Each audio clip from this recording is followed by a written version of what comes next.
Disinformation. Ang taktika na nagliligaw sa katotohanan. Hello, this is Sunny De Leon from Camera Slideshow's Facebook page. Tara na, magsisimula na tayo. Sa tuwing may isang kasong malaki, laging may iilang taong gagawa ng paraan upang baluktutin ang takbo ng katotohanan.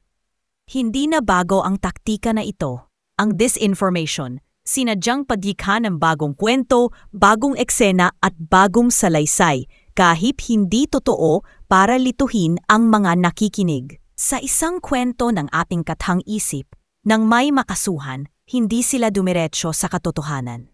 Sa halip, gumawa sila ng bagong mga pangyayari na hindi naman naganap. May mga tao daw na nakita, may oras na di umano'y nagbago, may eksenang idinagdag para lang gumulo ang isip ng lahat. Habang paulit-ulit nilang binabanggit ang mga detalyeng gawa-gawa, unti-unting nalilito ang taumbayan. Hindi na alam ng mga nakikinig kung alin ang totoo at alin ang hindi. Sinasadya nila itong gawing magulo, binabaha ng impormasyon, hinahaluan ng emosyon at pinapasok ang mga posibleng senaryo para lang mawala ang malinaw na direksyon ng kwento. Hanggang sa dumating ang puntong hindi na malaman ng mga tao kung sino talaga ang may sala. At sa gitna ng kaguluhan, ang kaso ay tila lumalabo, bumabagal, at unti-unting nawawala sa isip ng publiko. Ganito gumagana ang disinformation.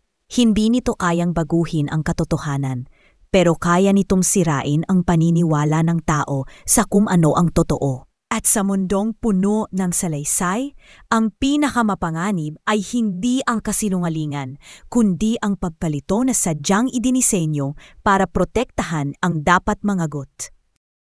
1:8 verse 32. At inyong makikilala ang katotohanan at ang katotohanan ang magpapalaya sa inyo. Payo, huwag kailanman magpadala sa ingay ng kwento, lalo na kung ito'y biglang nagiging komplikado at puno ng paligoy. Ang katotohanan ay hindi kailanmang nangangailangan ng dagdag na eksena. Kapag masyado ng maraming bersyon, mas lalo nating kailangang huminto, huminga at suriin. Ano ba ang ebidensya?